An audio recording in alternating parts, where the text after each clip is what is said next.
देह मंदिर चित्त मंदिर एक तेथे प्रार्थना सत्य सुंदर मंगलाची नित्य हो आराधना देह मंदिर चित्त मंदिर एक तेथे प्रार्थना सत्य सुंदर मंगलाची नित्य हो आराधना दुःखितांचे दुःख जावो ही मनाची कामना वेदना जाणावयाला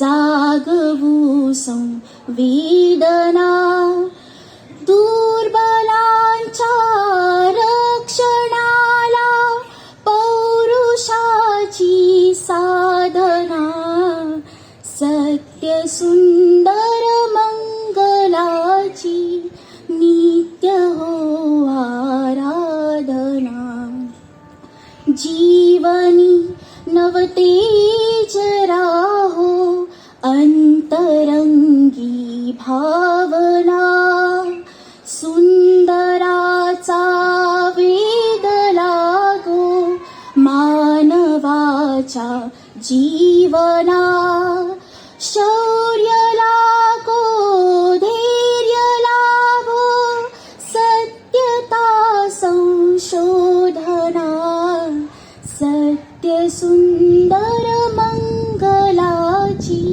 नित्य हो आराधना देह मंदिर चित्त मंदिर एक तेथे प्रार्थना सत्य सुंदर मंगलाची नित्य हो आराधना नित्य हो आराधना नित्य हो आराधना धन्यवाद.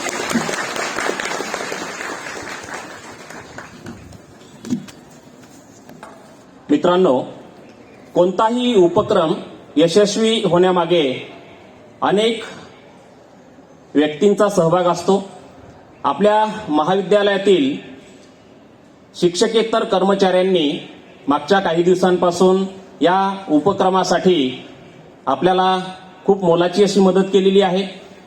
तेव्हा त्या शिक्षकेतर कर्मचाऱ्यांचे प्रतिनिधी या ठिकाणी उपस्थित आहेत की ज्यांनी अगदी म्हणजे सुरुवातीपासून शेवटपर्यंत हा संपूर्ण कट्टा तयार होण्यासाठी खूप महत्वाची भूमिका बजावलेली आहे.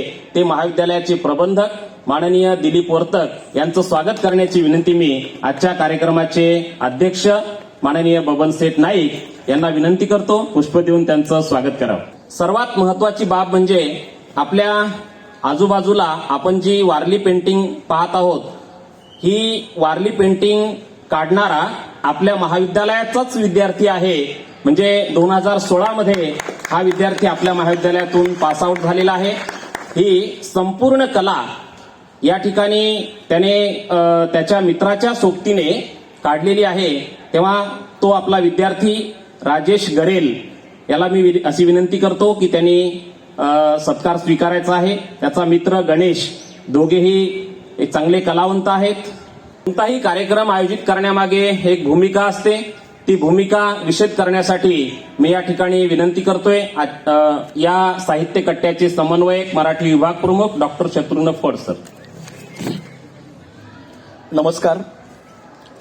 आजच्या कार्यक्रमाचे अध्यक्ष आमचे मार्गदर्शक आदरणीय बबनशेठ नाईक साहेब आप्पा, खजिनदार आदरणीय शहासाहेब, या कार्यक्रमासाठी उद्घाटक म्हणून उपस्थित असलेल्या या महाविद्यालयाच्या माजी विद्यार्थिनी, याच महाविद्यालयामध्ये ज्यांनी अध्यापनाचं अनेक वर्ष कार्य केलं त्या आणि महाराष्ट्रातील सुप्रसिद्ध कवयित्री आदरणीय सिसिलिया कारवालो मॅडम, महाविद्यालयाचे प्राचार्य ज्यांनी या महाविद्यालयाचा चार्ज स्वीकारल्यानंतर मराठी विभाग प्रमुख म्हणून मला म्हणाले की सर आपल्याला कट्टा सुरू करायचा आहे आणि लगेच दुसऱ्या दिवशीपासून कट्ट्याची तयारी केली नाही. हा क्षण या ठिकाणी आलेला आहे.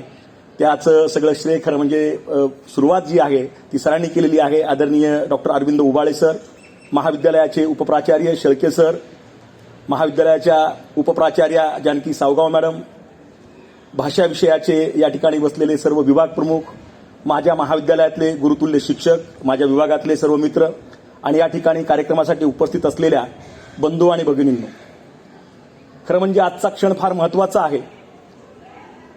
एका योग्य अशा वेळेला हे व्यासपीठ निर्माण झालंय. आप्पा, संवाद कमी होत चाललेला आहे आणि त्याचा परिणाम असा होतो आहे की हिंदीमधल्या एका कवीनं असं म्हटलं, मोडगरे सर, यहां हर वक्त हर फिदा हादसा होने से डरता है. यहां हर वक्त हर फिदा हादसा होने से डरता है, खिलौना है जो मिट्टी का फना होने से डरता है. यहां हर वक्त हर फिदा हादसा होने से डरता है, खिलौना है जो मिट्टी का फना होने से डरता है. मेरे दिल के किसी कोने में एक मासूम सा बच्चा, मेरे दिल के किसी कोने में एक मासूम सा बच्चा बड़ों की देखकर दुनिया बड़ा होने से डरता है. रशिया आणि युक्रेनचं जे युद्ध चालू झालेलं आहे या पार्श्वभूमीवर या 4 ओळी मला फार महत्वाच्या वाटतात. आणि आज या ठिकाणी जो कार्यक्रम होतोय मला असं वाटतं कुठेतरी मनांना जवळ आणणारा कार्यक्रम आहे, कुठेतरी संवाद साधणारा कार्यक्रम आहे. विद्यावर्धिनीचे अध्यक्ष आदरणीय विकास वर्तक बंधू साहेबांनी सांगितलं की सर, हा जो कट्टा आहे हा विद्यार्थी केंद्रित झाला पाहिजे. इथे संपूर्ण जबाबदारी जी आहे ते विद्यार्थ्यांनी स्वीकारली पाहिजे आणि विद्यार्थी इथं घडणं खूप गरजेचं आहे. कारण आज सगळ्यात महत्वाचं असं आहे की आभासी व्यासपीठं खूप निर्माण झालेले आहेत. म्हणजे आभासी पद्धतीनं आपण लेक्चर घेतो आहोत, आभासी पद्धतीने वेगवेगळे कार्यक्रम करतो आहोत, परंतु खऱ्या अर्थानं मन जुळणं नावाचा जो प्रकार आहे तो होत नाहीये. आणि मला असं वाटतं की त्या पार्श्वभूमीवर आजचा हा कार्यक्रम, हा जो कट्टा आहे तो कट्टा अतिशय महत्वाचा आहे. या ठिकाणी वेगवेगळे सांस्कृतिक कार्यक्रम होणार आहेत, वाङ्मयीन कार्यक्रम होणार आहेत, इथे सूत्रसंचलनाची कार्यशाळा होणार आहे, या ठिकाणी अनेक कवी आपल्या कविता ऐकवणार आहेत, या ठिकाणी अनेक पुस्तकांवरती परीक्षण सादर केलं जाणार आहे किंवा या वेगवेगळ्या वाङ्मयीन चळवळीसाठी जे काही लागतं त्यासाठी हे व्यासपीठ आपण निर्माण केलेलं आहे. हे विद्यार्थ्यांचं, संपूर्णतः विद्यार्थ्यांचं व्यासपीठ आहे. मला असं वाटतं की फमू शिंदे नावाचे कवी आहेत, ते असं म्हणतात की या जगाची त्या जगाला ओढ राहिली नाही, या जगाची त्या जगाला ओढ राहिली नाही आणि जिभेच्या द्वेषापायी साखर गोड राहिली नाही. म्हणजे प्रत्येक माणसाच्या मनामध्ये कुठेतरी किलमिष आहेत आणि त्याची कारणं अनेक असतील, परंतु मला असं वाटतं की साहित्य, संस्कृती किंवा सांस्कृतिक कार्यक्रम या सगळ्या ज्या गोष्टी असतात या किलमिष धुवून काढण्याचा प्रयत्न करतात आणि एक सुंदर वातावरण तयार करतात. ही जी माती आहे या मातीमध्ये अनेक लोकांच्या पायाचा स्पर्श झालेला आहे. म्हणजे स्वतः मॅडम विद्यार्थी असताना या ठिकाणी होत्या, आज त्या भारतीय पातळीवरच्या एक फार मोठ्या कवयित्री आहेत. आत्ताच काल त्यांनी सांगितलं की कुसुमाग्रज प्रतिष्ठानच्या त्या विश्वस्त मंडळावरती गेलेल्या आहेत. महाराष्ट्र सरकारचं भाषा विकास संस्था आहे त्याच्यावरती त्या सदस्य म्हणून गेलेल्या आहेत. आणि सगळ्यात महत्वाचं म्हणजे मॅडमचा परिचय डोंगरे सर देणारच आहेत, पण एक गोष्ट मला असं वाटतं की ते सांगितलं पाहिजे की आत्ता नुकताच अमेरिकेतनं महाराष्ट्र फाउंडेशनचा पुरस्कार दिला जातो, तो पुरस्कार सुद्धा त्यांना नुकताच मिळालेला आहे. आणि ज्या वेळेला प्रमुख पाहुणा म्हणून कोण आणायचं असं ठरलं त्यावेळेला आदरणीय आप्पांनी सांगितलं, बंधूंनी सांगितलं की आपल्या महाविद्यालयाच्या विद्यार्थिनी आहेत सर, त्यांना एवढा मोठा पुरस्कार मिळालेला आहे. आणि ज्ञानेश्वरांचे आप्पा नेहमी एक ओळ सांगतात, एक ओवी सांगतात की भूमीचं मार्दव सांगे कोंबाची लवलव. मला असं वाटतं आप्पा ही कोंबाची लवलव या ठिकाणी दिसते आहे. या मातीनं जे रुजवलं ते आपल्या समोर आलेलं आहे. प्रास्ताविकामध्ये मी जास्त वेळ घेत नाही. पुन्हा एकदा उबाळे सरांचे आभार मानतो की त्यांनी मला समन्वयक पदाची जबाबदारी दिली आणि तुम्ही या ठिकाणी आलात म्हणून पुन्हा तुमचं एकदा स्वागत करतो. धन्यवाद, नमस्कार. धन्यवाद सर. यानंतर आजच्या कार्यक्रमासाठी उपस्थित असलेले महाविद्यालयाचे प्राचार्य डॉक्टर अरविंद उबाळे सर यांना मी विनंती करतो की त्यांनी या ठिकाणी आपलं मनोगत व्यक्त करावं.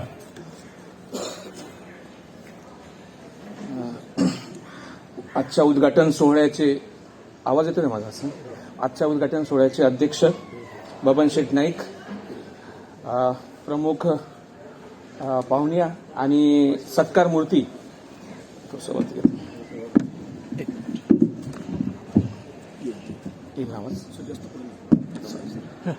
ठीक आहे ना, आणि सत्कार मूर्ती सिस्लिया कारवालो मॅडम, ज्यांचा आम्ही विद्यार्थी असल्यापासून फॅन आहोत, आणि आजचे जे अध्यक्ष आहेत त्यांचा आम्ही देखील मला लहानपणापासूनच फॅन आहोत. आणि इतके मोठे साहित्यिक आणि या अध्यक्ष कार्यक्रमाचे फरडे वक्ते, महाराष्ट्रातले जे आपण नोटेड वक्ते म्हणतो त्यातले फरडे वक्ते आहेत ते. त्यांचं मी मार्गदर्शनाच्या वतीने पुन्हा एकदा स्वागत करतो. संस्थेचे खजिनदार की ज्यांना आम्ही म्हणजे मला वाटतं की त्यांचं वय बघितल्यानंतर भीती वाटते फोन करायला, परंतु फोन आम्ही कधीही केला तर ते तत्पर हजर. आणि मला वाटतं की हसमुखबाई असल्यामुळे इथे आणि स्वतः लक्ष घातल्यामुळे, म्हणजे तुम्ही सांगितलं की टीचिंग नॉन टीचिंग आम्ही आहोतच, परंतु हसमुखबाई स्वतः उन्हात फिरून मला वाटतं सगळ्या गोष्टी बघितल्या आणि त्यांनी ते करून दिलं. हे जे सगळं करायचं जे श्रेय आहे मला वाटतं करून घेण्याचं 10 दिवसात 15 दिवसात, तर त्याचं सगळं श्रेय हसमुखबाईंना जातं. आता याच्या मागची भूमिका म्हणजे की आता आपण एक अशा जगात राहतोय की ज्याच्यामध्ये वेगवेगळे माध्यमं आहेत, आभासी माध्यमं आहेत, माध्यमं आहेत नाही असं नाही म्हणणार मी, तर त्या माध्यमांचा विस्फोट होत आहे आणि त्या विस्फोटामुळे आपण सगळीकडे विखरलेलो आहोत. तर मला वाटतं ते आपण सगळीकडे विखरलेल्यांना एकत्र कुठेतरी एक प्लॅटफॉर्म असावं, कुठेतरी एकत्र बसावं आपण. आणि त्यासाठी बसताना की हे काहीतरी एक बसण्याचं ठिकाण असायला हवं आपल्याला. कारण कसं होतं की आपली ओळख आहे ना, की जी ओळख आहे आभासी ओळख आहे विद्यार्थ्यांची, विशेषतः मी विद्यार्थ्यांच्या अँगलने बोलतो की फेसबुकवर फ्रेंडशिप तुमची आहे, व्हॉट्सअपवर तुमची चॅटिंग आहे, समोरचा चेहरा तुम्ही बघितला की नाही बघितला माहित नाही, हे सगळं आभासी. पण प्रत्यक्षात बसण्याचं ठिकाण एक असावं, विचारांची देवाणघेवाण व्हावी आणि एक सजग समाज निर्माण व्हावं. ह्या उद्देशाने हे आपण साहित्य कट्ट्याची संकल्पना मांडली. संकल्पना मांडल्यानंतर आप्पा तिथे होते, हसमुखबाई होते आणि संस्थेचे अध्यक्ष विकासजी वर्तक, त्यांनी पटकन होकार दिला आणि सांगितलं की हा साहित्य कट्टा विद्यार्थी केंद्रित असायला हवा. विद्यार्थ्यांमध्ये असलेले अंगभूत गुण हे त्या अनुषंगाने बाहेर यायला हवं. त्यासाठी काही प्लॅटफॉर्म, कारण 2 वर्ष कोरोना काळामध्ये आपण घरामध्ये तुंबलेलो होतो असं वापरेल मी. तुंबल्यानंतर पुन्हा वर्गात जाऊन तुंबायचं आपण, मग त्यापेक्षा कुठेतरी एक वेगळा प्लॅटफॉर्म असावा.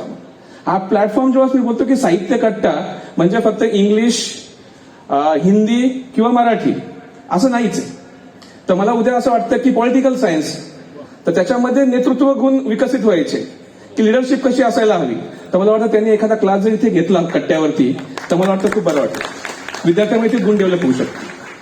त्याप्रमाणे इतिहासाचं डिपार्टमेंट आहे, इतिहासवाले देखील इथे येऊ शकतात, सांगू शकतात की इतिहास म्हणजे जो प्ले आहे त्यांचा, एखादा टॉपिक आहे तो शिकवताना तो इथे प्ले रोल करून ते शिकू शकतात. तर ह्या सगळ्या संकल्पना म्हणजे भूमिका अशी आहे आपली की साहित्य कट्ट्यावर ही सगळ्या गोष्टी व्हायला हव्यात. विशेषतः म्हणजे कसं, आणि प्रत्येकाने विचार करायला हवा. म्हणजे आपण जसं गाण्यात बोलतो प्रत्येकाचा एक स्वर असतो, तो स्वर त्याचा स्वतःचा असायला हवा. कोणी दुसऱ्याचा स्वर त्याला माहिती की मला काय येतं काय येत नाही, तो त्याचाच असतो, पण तुमचा स्वतःचा असायला हवा. आणि तो स्वतःचा स्वर, स्वतःचा विचार डेव्हलप करण्याचं हे कट्टा मला वाटतं की एक माध्यम होईल.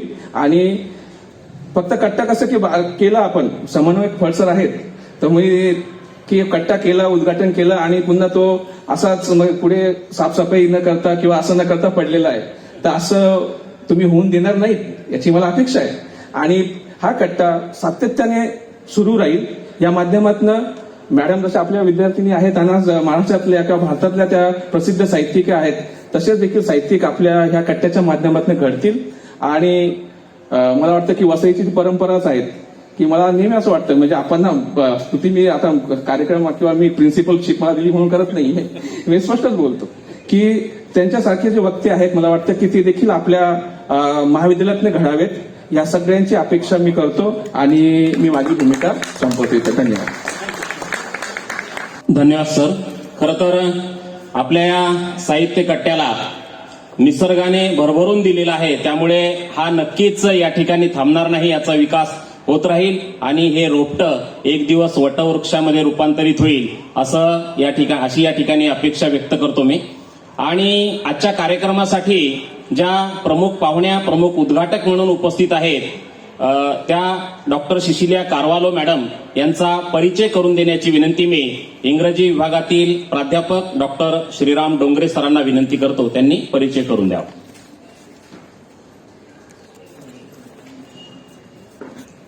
नमस्कार. आजच्या या साहित्य कट्ट्याच्या उद्घाटनासाठी लाभलेल्या प्रमुख पाहुण्या डॉक्टर सिसिलिया कार्व्हालो यांचा थोडक्यात परिचय मी आपणास करून देतो. डॉक्टर सिसिलिया कार्व्हालो या मराठीतील एक सृजनशील साहित्यिक, मराठी भाषा आणि साहित्याच्या व्यासंगी अभ्यासक, संशोधक आणि विद्यार्थीप्रिय प्राध्यापक म्हणून संपूर्ण महाराष्ट्राला परिचित आहेत. डॉक्टर सिसिलिया मॅडम यांनी वसईतील निर्मला माता या मुलींच्या शाळेतून आपले प्राथमिक शिक्षण पूर्ण करून पुढे अण्णासाहेब वर्तक महाविद्यालयातून त्यांनी मराठी आणि मानसशास्त्र या विषयात BA ही पदवी प्राप्त केली. मराठी साहित्य हा विषय घेऊन पुढे मुंबई विद्यापीठातून त्यांनी MPhil व PhD या पदव्या प्राप्त केल्या. आपल्या कारकिर्दीच्या सुरुवातीच्या काळात जवळजवळ 12 वर्षे त्यांनी अण्णासाहेब वर्तक महाविद्यालयाच्या कनिष्ठ महाविद्यालयात अध्यापन केले. पुढे वसईतील सेंट गोन्सालो गार्सिया महाविद्यालयात प्राध्यापक म्हणून त्या रुजू झाल्या. 28 वर्षे अध्यापन केल्यानंतर सेंट गोन्सालो गार्सिया महाविद्यालयाच्या प्राचार्य म्हणून त्या सेवानिवृत्त झाल्या. एक अध्यापक आणि प्रशासक म्हणून आपल्या जबाबदाऱ्या समर्थपणे सांभाळत असताना डॉक्टर सिसिलिया कार्व्हालो यांनी मराठी भाषेत जी साहित्य संपदा निर्माण केली ती अचंबित करणारी आहे. कविता, कथा, ललित गद्य, संशोधनात्मक साहित्य, बालसाहित्य, आत्मचरित्र, अनुवाद, संपादन, संकलन अशा विविध प्रकारचं लेखन त्यांनी केलेलं आहे. आंतरधर्मीय सुसंवाद, स्त्री जाणीवा, दलित जाणीवा, लहान मुलांचं भावविश्व यांसारख्या अनेक संवेदनशील विषयांभोवती डॉक्टर सिसिलिया कार्व्हालो यांनी आपले साहित्य विश्व गुंफलेले आपल्याला दिसून येते. त्यांचे उन्मेष, अंतर्यामी, सूर्य किरणात आला, पंख, दारातल्या रांगोळीचे रंग, माणूस उकरून काढावा लागतोय इत्यादी कविता संग्रह प्रसिद्ध झालेले आहेत. त्याचबरोबर प्रकाश झोत, मोगऱ्याचा मांडव, मुठीतले आकाश, मातीची हाक, धागा, पालखी, पैंजणांचे झाड, परिमळा माझी कस्तुरी, ओकच्या छायेत, मेपलच्या पानावर इत्यादी ललित गद्य संग्रह तसेच काठ आणि परीस हे त्यांचे कथासंग्रह प्रसिद्ध झालेले आहेत. बालसाहित्यामध्ये त्यांची ऋतुचक्र, थुई थुई, अंगणातली मज्जा, सवंगडी इत्यादी पुस्तके प्रसिद्ध झालेली आहेत. 2019 मध्ये डॉक्टर कार्व्हालो यांचे टिपवणी हे आत्मकथन प्रसिद्ध झालेले आहे. याबरोबरच संशोधनात्मक, चरित्रात्मक, अनुवादात्मक आणि आस्वादनपर अनेक पुस्तके त्यांनी लिहिली आहेत. अनेक पुस्तकांचे त्यांनी संपादनही केलेले आहे. वेळेअभावी त्यांच्या सर्वच ग्रंथांचा या ठिकाणी उल्लेख आपल्याला करता येणार नाही. मराठी भाषेतील त्यांच्या साहित्यिक योगदानासाठी महाराष्ट्र सरकार तसेच महाराष्ट्रातील विविध नामांकित संस्था यांनी जवळजवळ 40 पेक्षा जास्त पुरस्कार देऊन डॉक्टर सिसिलिया कार्व्हालो यांचा गौरव केलेला आहे. महाराष्ट्र सरकारने VD घाटे पुरस्कार, मधुकर केचे पुरस्कार, पु ल देशपांडे पुरस्कार देऊन त्यांना सन्मानित केलेले आहे. मुंबई विद्यापीठाचा प्रतिष्ठित असा श्रीमती सावित्रीबाई फुले आदर्श शिक्षिका पुरस्कार डॉक्टर सिसिलिया यांना प्राप्त झालेला आहे. त्यांच्यासाठी टाळ्या झाल्या पाहिजे. याबरोबरच कोकण मराठी साहित्य परिषदेचा कैलासवासी VC गुर्जर पुरस्कार, यशवंतराव चव्हाण पुरस्कार, कोकण मराठी साहित्य पुरस्कार, अखिल भारतीय कवयित्री संमेलन पुरस्कार, भीमाबाई आंबेडकर पुरस्कार, शाहीर अनंत फंदी पुरस्कार, अनंत कानेकर पुरस्कार, इंदिरा संत पुरस्कार, वाङ्मय सेवा प्रकाशन पुरस्कार, डॉक्टर रमेश कुबल पुरस्कार, डॉक्टर बाबासाहेब आंबेडकर लक्षणीय गद्य साहित्य पुरस्कार यांसारखे अनेक पुरस्कार त्यांना प्राप्त झालेले आहेत. नुकतेच त्यांना अमेरिकेतील महाराष्ट्र फाउंडेशनने त्यांच्या टिपवणी या आत्मकथनासाठी पुरस्कार देऊन त्यांना सन्मानित केलेले आहे. मराठी साहित्यातील विविध अग्रेसर संस्थांच्या विश्वस्त सदस्य म्हणूनही त्या काम पाहत आहेत. नाशिक येथील कुसुमाग्रज प्रतिष्ठान च्या विश्वस्तपदी त्यांची निवड झालेली आहे. महाराष्ट्र सरकारच्या मराठी भाषा विकास संस्थेच्या सदस्य म्हणूनही त्यांची शासनाने निवड केलेली आहे. डॉक्टर सिसिलिया कारवालो यांनी मराठी ख्रिस्ती साहित्य संमेलन, राष्ट्रीय बंधुता साहित्य संमेलन, गोमंतक महिला साहित्य संमेलन, युवा कोकणी साहित्य संमेलन, मंथन साहित्य संमेलन यांसारख्या अनेक साहित्य संमेलनांची अध्यक्षपदेही भूषविलेली आहेत. आपणा सर्वांसाठी अभिमानाची गोष्ट म्हणजे कारवालो मॅडम या आपल्या महाविद्यालयाच्या माजी विद्यार्थिनी आहेत. मी या महाविद्यालयात प्राध्यापक असल्याने मॅडम थोडंसं श्रेय लाटण्याचा अपराध करून असे म्हणेन की डॉक्टर सिसिलिया कारवालो या अण्णासाहेब वर्तक महाविद्यालयाने मराठी साहित्याला दिलेली एक देण आहे. असे बहुआयामी साहित्यिक व्यक्तिमत्व आपल्या महाविद्यालयातील साहित्य कट्टा या उपक्रमाचे उद्घाटन करण्यास आपल्याला लाभले ही अत्यंत आनंदाची गोष्ट आहे. मॅडम, मी आपले स्वागत करतो. आजच्या या कार्यक्रमाचे अध्यक्ष माननीय श्री बबन शेठ नाईक यांना विनंती करतो की त्यांनी डॉक्टर सिसिलिया कारवालो यांचा शॉल, श्रीफळ आणि पुष्पगुच्छ देऊन विशेष सत्कार करावा. धन्यवाद सर. अतिशय सविस्तर असा परिचय आपण या ठिकाणी करून दिला. मित्रांनो, खरं तर सत्कार म्हणजे अलंकार असतो. सत्कार म्हणजे अलंकार असतो, गोड भावनांचा उद्गार असतो. सत्कार म्हणजे अलंकार असतो, गोड भावनांचा उद्गार असतो. जुळतात असे बंध नात्यांचे जिथे माणूस मुक्त दिलदार असतो. तेव्हा आपल्या या कार्यक्रमासाठी उपस्थित असलेल्या आजच्या कार्यक्रमाच्या उद्घाटक, कार्यक्रमाच्या प्रमुख पाहुण्या डॉक्टर सिसिलिया कारवालो मॅडम यांना विनंती करतो की आपल्यातूनही असे जे कलावंत घडणार आहेत अशा या घडणाऱ्या पिढीला मार्गदर्शन करावं असं मी त्यांना विनंती करतो. सन्माननीय विचारमंचावर उपस्थित आमचे सर्वांचे आदरणीय बबन शेठ नाईक, हसमुखभाई शहा हे व्यवस्थापनाचे अत्यंत सन्माननीय व्यक्ती म्हणून त्यांचा मुद्दाम उल्लेख करते. आणि नव्याने नियुक्त झालेले आपल्या महाविद्यालयाचे तरुण आणि तडफदार असे प्राचार्य डॉक्टर अरविंद उबाळे, उपस्थित सर्व प्राध्यापक वर्ग, मंचावर उपस्थित असलेल्या माझ्या मैत्रिणी आणि डॉक्टर सावगाव, जानकी सावगाव, डॉक्टर कत्रे मॅडम आणि अन्य भाषेचे सर्व प्राध्यापक, समोर उपस्थित सर्व प्राध्यापक वर्ग, विद्यार्थी, माझा विद्यार्थी आपला प्रबंधक महाविद्यालयाचा दिलीप वर्तक, या कार्यक्रमासाठी आणि या साहित्य कट्ट्यासाठी ज्यांनी अत्यंत मेहनत घेतलेली आहे आणि विचारपूर्वक अशा प्रकारे हा साहित्य कट्टा इथे आपल्या पुढे आणलेला आहे, प्रकाशात आणलेला आहे.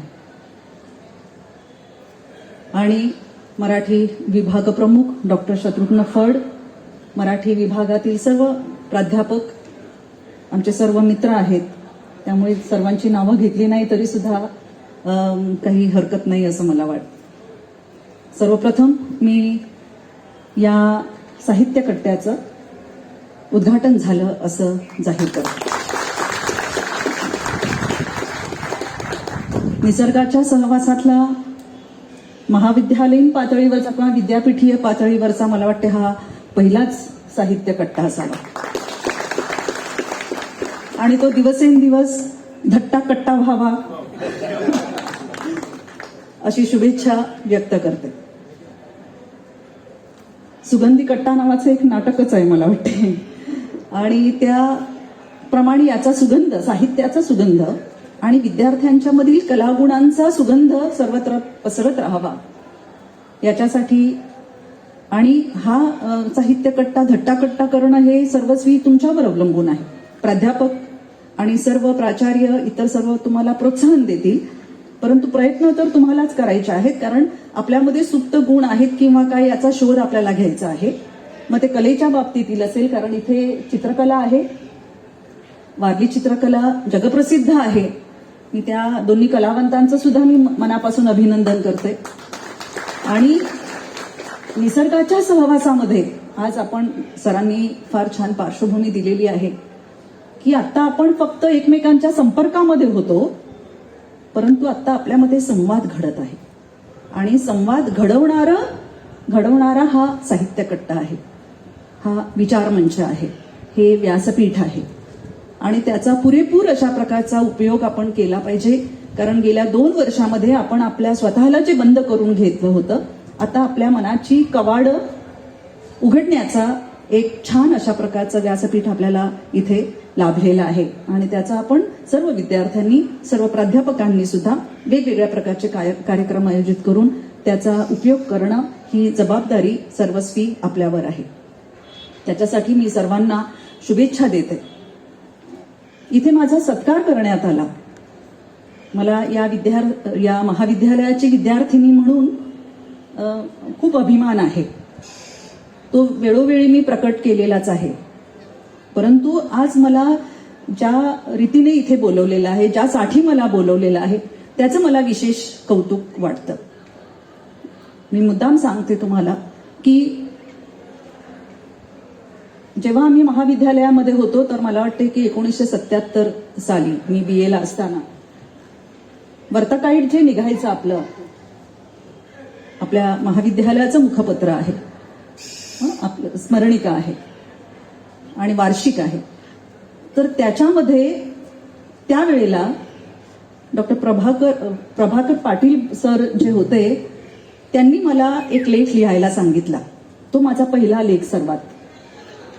आणि त्यावेळेला त्यांनी मला सांगितलं की बोलीभाषेवर इकडच्या वसईमध्ये वेगवेगळ्या प्रकारच्या बोलीभाषा आहेत.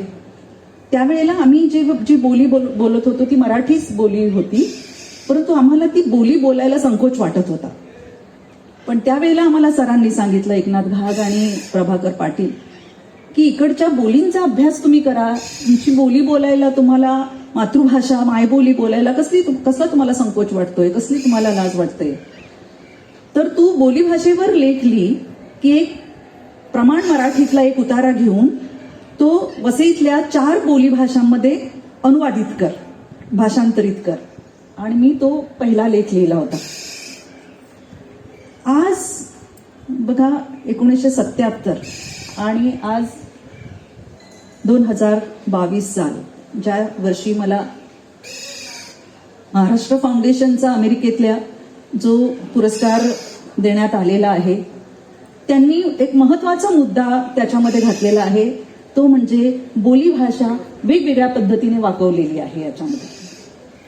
म्हणजे हा प्रवास बघा किती वर्षाचा झालेला आहे की तेव्हा मला बोलीभाषेवर लेख लिहायला याच कॉलेजच्या प्राध्यापकांनी प्रेरणा दिली आणि त्यानंतर बोलीभाषेचं बीज जे पडलं त्यामुळे मला असं वाटलं की संपूर्ण बोलीभाषेमध्ये जरी आपण काही लिहिलं नाही तरी आपण मराठी भाषेचा, वेगवेगळ्या भाषांचा जो अभ्यास केला त्याच्यामध्ये आपण पाहिलं की त्यांनी त्यांच्या बोलीमध्ये किंबहुना धर्मप्रसारक, धर्माचे संस्थापक, धर्माचे प्रेषित यांनी सुद्धा त्यांच्या बोलीमध्ये त्या काळामध्ये लोकांशी बोलणं केलेलं आहे, संवाद केलेला आहे.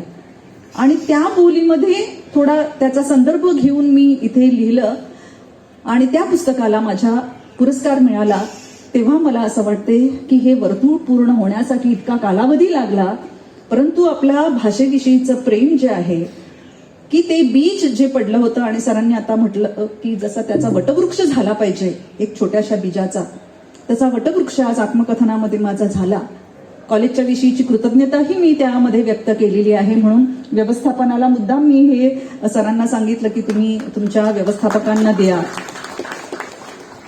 कारण त्या काळामध्ये शिक्षण संस्था नव्हत्या आणि त्या काळामध्ये आम्हाला या कॉलेजने, या महाविद्यालयाने प्रोत्साहन दिलं आमचं शिक्षण पूर्ण झालं आणि आज मी जी तुमच्या पुढे उभी आहे ती केवळ 2च घटकांच्या आधारावर, एक म्हणजे की मला मिळालेलं शिक्षण आणि दुसरं म्हणजे साहित्याचं वाचन. या 2 गोष्टींच्यामुळे माझ्या व्यक्तिमत्वाला आकार आला आणि मी विद्यार्थ्यांच्या समोर उभी राहू शकले, समाजाच्या समोर उभी राहू शकले आणि आज सगळ्या मराठी जगताच्या आणि वेगवेगळ्या भाषक असलेल्या लोकांच्या या जगतासमोर मी उभी राहू शकले. त्याच्याविषयीची कृतज्ञता मी व्यक्त करते. या साहित्य कट्ट्याच्या संदर्भात सांगायचं म्हणजे सरांनी जसं सांगितलं की तुम्हाला एक सूर मिळाला पाहिजे, तुम्हाला एक स्वर मिळाला पाहिजे. मला असं वाटतं की आपल्या स्वतःची स्पेस, आपल्या स्वतःची जागा आपल्याला स्वतः तयार करावी लागते. महाविद्यालयाने तुम्हाला ही जागा तयार करून दिलेली आहे, हा अवकाश प्राप्त करून दिलेला आहे आणि त्यामध्ये आपण आपल्यातला अवकाश शोधायचा. आपल्याला कोणत्या जागेवर नीट बसलं पाहिजे, नीट उभं राहिलं पाहिजे. म्हणजे आपण असं म्हणतो की मला घर आहे, पण त्या घरामध्ये आपली स्वतःची जागा नसते. अनेकदा इतकं मोठं कॉलेज आहे, आपण वर्गामध्ये बसतो, परंतु आपली स्वतःची जागा निर्माण करण्यासाठी आपल्यामध्ये जे सुप्त गुण आहेत त्या सुप्त गुणांना बाहेर आणण्याची आवश्यकता असते. तरच आपली ओळख समाजाला होते, अन्यथा आपली समाजाला ओळख होणार नाही. कारण आमच्याबरोबर किती विद्यार्थी होते, पण त्याच्यामधला एखादाच विद्यार्थी साहित्यिक झाला, एखादाच विद्यार्थी राजकीय पातळीवर आला, एखादाच विद्यार्थी समाजसेवक झाला, एखादाच विद्यार्थी चित्रकार झाला, शिल्पकार झाला. तर ती त्यांची जागा होती आणि ती जागा दाखवण्यासाठी अशा प्रकारचे कट्टे आवश्यक असतात, अशा प्रकारचे मंच आवश्यक असतात. तर ही एक जागा, हा एक अवकाश आपल्याला प्राप्त झालेला आहे आणि म्हणून मी महाविद्यालयाचं, प्राचार्यांचं आणि ज्यांच्या मनामध्ये ही संकल्पना आली आणि त्याला मूर्त रूप दिलं त्या सर्वांचंही अभिनंदन करते. विद्यार्थ्यांनी त्याचा पुरेपूर उपयोग करून घेतला पाहिजे. तुम्ही चर्चा करा, इकडे आठवड्याची चर्चा ठेवा, वेगवेगळ्या वाङ्मयाचे, साहित्याचे प्राध्यापक इकडे आहेत की एखाद्या पुस्तकावर चर्चा करू शकता. कोणी किती वाचन केलेलं आहे इकडे येऊन तुम्ही सांगा इतरांना की मी हे पुस्तक वाचलेलं आहे. 10 माणसं बसा, 5 माणसं बसा, 5 विद्यार्थी बसा आणि सांगा की मी काय वाचन केलेलं आहे आणि या पुस्तकातून मला काय मिळालेलं आहे. केवळ पुस्तकं वाचून चालत नाही, तर त्याच्यातून जे आपल्याला मिळालेलं आहे आणि असं प्रत्येक पुस्तक, कितीही छोटं पुस्तक असलं तरी सुद्धा ते पुस्तक आपलं व्यक्तिमत्व घडवण्यासाठी कुठेतरी आपल्याला बळ देत असतं आणि ते आपल्याला सांगण्याची फार आवश्यकता असते. हा साहित्य कट्टा पाहिल्यानंतर मला रवींद्रनाथ टागोरांची आठवण झाली, शांतिनिकेतनची आठवण झाली की रवींद्रनाथांची अशीच इच्छा होती की तुम्हाला कविता शिकायची आहे, झाडाखाली बसा, पक्ष्यांचा आवाज ऐका. आजूबाजूला जे वाहनांचे आवाज असतात किंवा निसर्गाचे आवाज तर असतातच, पक्ष्यांचे असतात, प्राण्यांचे असतात, वेगवेगळ्या हवेचा आवाज असतो. पण ते आवाज ऐकण्यासाठी आपल्या श्रुती, आपलं नाक ते वाज घेण्यासाठी, पानांचा वाज घेण्यासाठी, डोळ्यांना ते सौंदर्य दिसण्यासाठी आतमधल्या सगळ्या शक्ती आपल्या जागृत झाल्या पाहिजेत. तर ती संवेदनशीलता जी आहे, ही संवेदनशीलता अशा प्रकारच्या निसर्गाच्या सान्निध्यामध्ये आवडते. पण एक गोष्ट रवींद्रनाथ टागोरांनी सांगितली की त्यांनी सत्यजित रे त्यावेळेला 7-8 वर्षाचे होते आणि एक पुस्तक घेऊन ते रवींद्रनाथ टागोरांच्याकडे गेले आणि त्यांना सांगितलं की मला संदेश द्या म्हणून. रवींद्रनाथ टागोरांनी त्यांना संदेश दिलेला होता की मी सगळ्या जगभर प्रवास केला, परंतु माझ्या अंगणातील झाडाच्या पानावर पडलेला दवबिंदू पाहायला मी विसरलो. पण जेव्हा मी तो त्या पानावरचा दवबिंदू बघितला तेव्हा सगळ्या जगाचं दर्शन मला त्याच्यामध्ये झालं. याचा अर्थ काय आहे हे त्यांनी सत्यजित रेंना सांगितलं की हे तुला मोठा झाल्यावर कळेल. आणि सत्यजित रे जेव्हा मोठे झाले, जेव्हा चित्रपटाची निर्मिती करायला लागले, तुम्ही त्यांचे चित्रपट बघा की किती माणसाच्या सूक्ष्म अशा प्रकारच्या भावना पकडण्याची ताकद त्यांना आली. कारण हा एक थेंब दबाचा पडला होता, त्याच्यामध्ये त्यांना जग दिसलं होतं. हे रवींद्रनाथ टागोरांनी त्यांना सांगितलेलं होतं आणि मोठा झाल्यानंतर त्यांना त्याचा अर्थ कळला. तसं इकडच्या या पानावर, इकडच्या या फुलांवर, म्हणजे एखादा कोळी म्हणजे आता समोर बसलेले होते तेव्हा एक फुल टपकलं वरून. म्हातारी मला वाटते ना म्हातारी पण अगदी तरुणच अशा प्रकारचं ते फूल माझ्याकडे पडलं. त्याच्याकडे बघण्यासाठी आपल्याकडे एक दृष्टी असावी लागते की ही म्हातारी का तरंगत असते, काय संदेश देत असते. बालकवीने त्याच्यावर कविताच लिहिलेली आहे की कुठून तरी विश्वाच्या या अवकाशातून काहीतरी संदेश घेऊन ते आपल्याकडे आलेलं आहे. मला एक छोटासा कोळी माझ्या अंगावर चढला होता इथे बसलेले असताना. मला वाटलं की पक्षी वगैरे आहेत की काय म्हणून मी वरती बघत होते की म्हटलं की आपल्याला एक छान प्रसाद पण देण्याची शक्यता आहे, पण तो सुद्धा घेण्याची आपली ताकद असली पाहिजे. त्याच्यातली नक्षी शोधायचा सुद्धा आपण प्रयत्न केला पाहिजे. तर त्या कोळ्याकडून आपण काय शिकू शकतो, एखाद्या मुंगीकडून आपण मेहनत शिकू शकतो. हे आपण बसलेले असताना वेगवेगळे प्रकार आपल्याला दिसतील, पण त्याच्यातही सौंदर्य असतं. हे निसर्ग आपल्याला शिकवतो जे आपल्याला वर्गामध्ये शिकता येत नाही. म्हणून वर्गामध्ये सुद्धा आपल्याला असं वाटतं की संवाद घडतो, पण तो तात्पुरता जरी असला तरी खरा संवाद आपल्याला आपण बाहेर आल्यानंतर त्यांनी जे दिलेलं असतं त्याच्यामध्ये आपला स्वतःशी जो संवाद चाललेला असतो त्याच्यातून आपल्याला हे सगळं कळत जातं. आणि आपण आता आज खरं म्हणजे आजपासून मराठी दिवसही गौरव दिन आपण साजरा करतो, मराठी गौरव दिवस आपण साजरा करत असतो. रवींद्रनाथ टागोरांच्या संदर्भात मला मातृभाषेच्या संदर्भात त्यांनी सांगितलेली आणखीन एक गोष्ट आता इथे सगळं आल्यानंतर हे बघितल्यावर मला आठवलं की एकदा बलराज साहनी त्यांच्याकडे गेले होते आणि त्यांनी रवींद्रनाथ टागोरांना सांगितलं की मला तुमच्या शांतिनिकेतनमध्ये राहायचंय आणि इकडचा अनुभव घ्यायचा आहे म्हणून त्यांनी सांगितलं. तर रवींद्रनाथ टागोर म्हणाले की नाही, ते म्हणाले की मी पैसे भरून इथे राहतो. रवींद्रनाथ त्यांची पद्धती अशी होती की ते आपल्या समोर असलेल्या आलेल्या आपल्याला भेटायला आलेल्या माणसांशी अत्यंत अनौपचारिकपणे बोलायचे आणि त्यांच्याकडून सगळं सगळं सगळं सगळं सगळं काढून घ्यायचे. ही निसर्गाच्या सहवासातच घडतं. एखाद्या खोलीमध्ये बसून आपल्याला त्याच्या बोलण्याची खोली नाही समजत. तर ते बलराज साहनी असं म्हणाले की मला इकडे राहायचंय काही दिवस, मी पैसे भरायला तयार आहे. रवींद्रनाथ टागोर काही बोलले नाहीत. ते म्हणाले तू काय करतोस. त्यांनी सांगितलं की मी आता सिनेमामध्ये थोडं थोडं काम करतो आणि हिंदीमध्ये मी कथा लिहितो, थोडंफार हिंदीमध्ये लेखन करतो. म्हणजे छान, फार छान. रवींद्रनाथ टागोर असं म्हणाले की मग तू हिंदीमध्ये का लिहितोस, तू तर पंजाबी आहेस, तू पंजाबीमध्ये का नाही लिहित.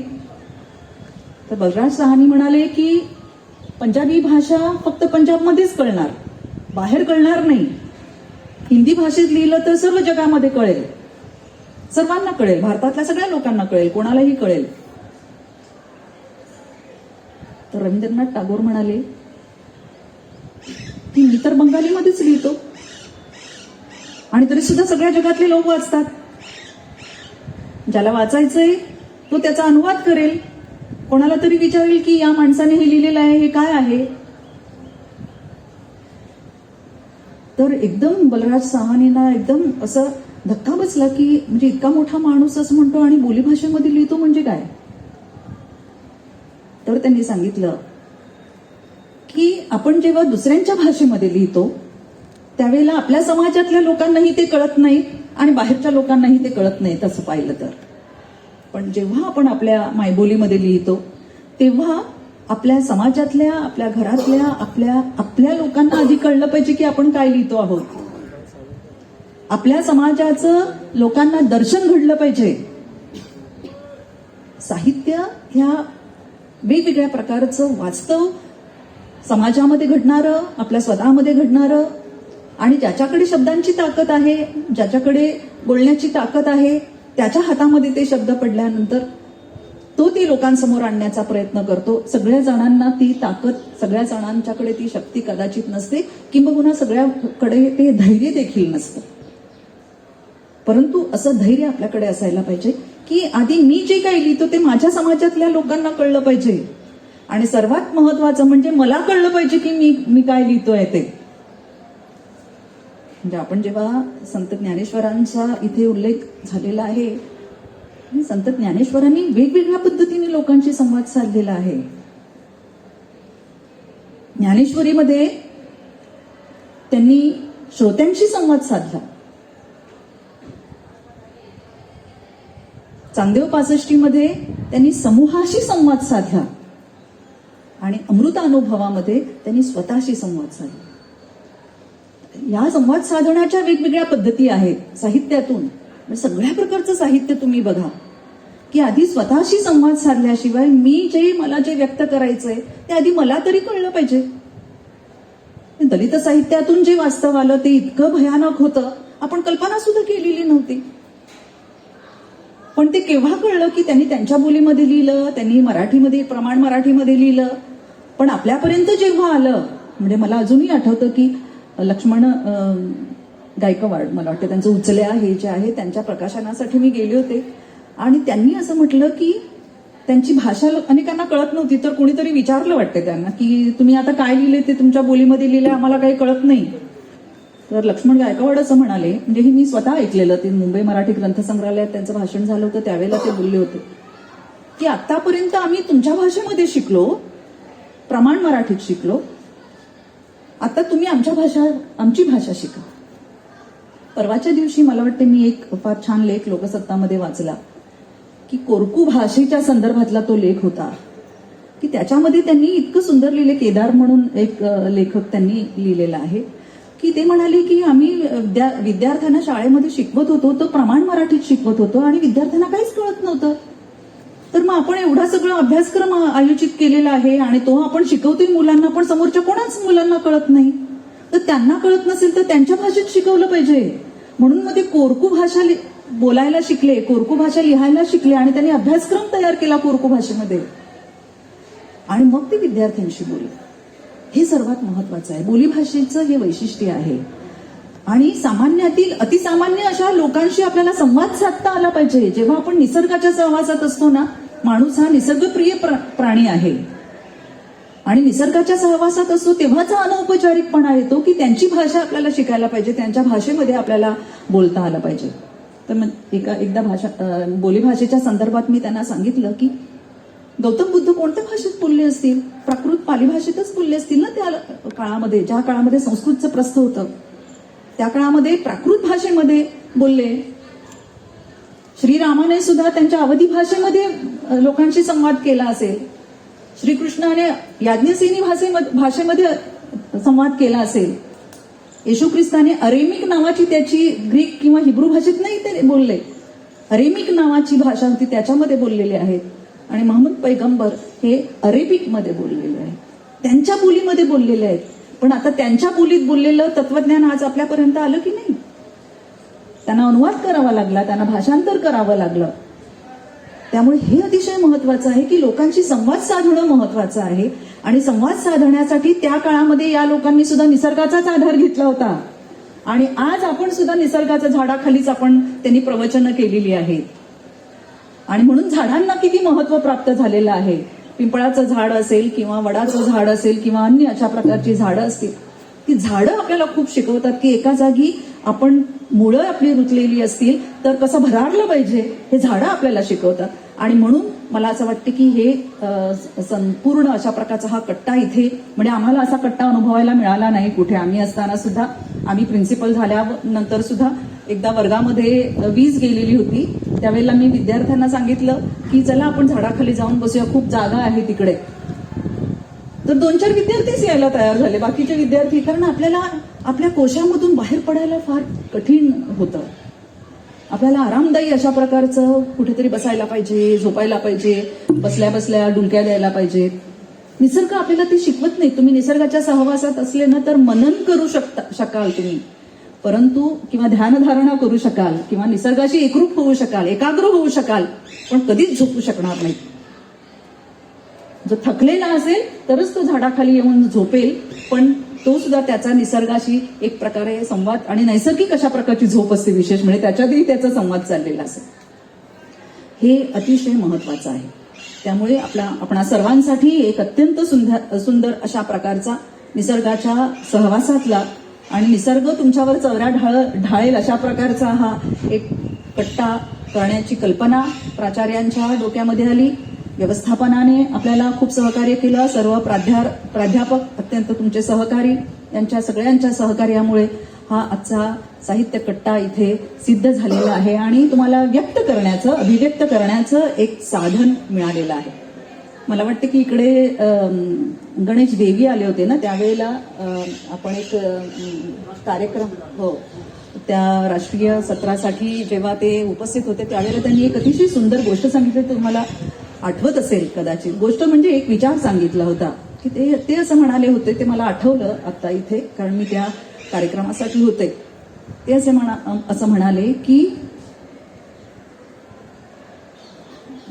ज्या प्रकारे जेनोसाइड झाला, म्हणजे वंशसंहार झाला, त्याप्रमाणे आत्ताच्या काळामध्ये फोनिसाइड, बरोबर मॅडम, म्हणजे शब्दसंहार होतोय. फोनो म्हणजे शब्द ना. तर आजचा काळ असा आहे की जसं आपण एका आभासी जगामध्ये वावरत होतो आणि एकदम आपण आता ते सोडून इकडे आलो, पण त्या आभासी जगामध्ये वावरत असताना आपण बोलत होतो पण आपल्याला समाधान मिळत नव्हतं. आपल्याला जे दडलेलं होतं ते बोलता येत नव्हतं. प्राध्यापकांना शिकवण्याचं समाधान मिळत नव्हतं आणि विद्यार्थ्यांना प्राध्यापकांशी बोलायला मिळत नव्हतं. पण प्रत्येकाच्या मनामध्ये काहीतरी होतं की जे त्यांना व्यक्त करायचं होतं, ते व्यक्त करू शकत नव्हतं. किंवा अनेक लोक असे असतात की आपल्यामध्ये जी एक कला असते, जी एक देणगी असते, ती व्यक्त करण्यासाठी त्यांना वेळच मिळत नाही. म्हणजे फोनोसाइड होतो, म्हणजे शब्द आपण मारून टाकतो, शब्दपात होतात. जसा हिटलरने ज्यू लोकांचा पूर्णपणे वंशसंहार जो केला, वंशाचा संहार केला, त्याप्रमाणे आपण शब्दांचा संहार करत असतो. कारण आपण व्यक्त नाही करत स्वतःला कुठच्याही कलेच्या माध्यमातून, ते भाषणाच्या स्वरूपातून, ते चर्चेच्या माध्यमातून, ते लेखनाच्या माध्यमातून, वेगवेगळ्या प्रकारचे लेखन, वेगवेगळ्या प्रकारची चित्रकला, शिल्पकला, वेगवेगळ्या अशा, संगीत आहे. फार सुंदर एका मुलीने आता, किती गोड आवाज आहे तिचा. हे सगळं आलं पाहिजे आणि ते त्याच्यासाठी एक पूर्णपणे आपल्याला व्यासपीठ, एक अशा प्रकारचा मंच तयार झालेला असला पाहिजे.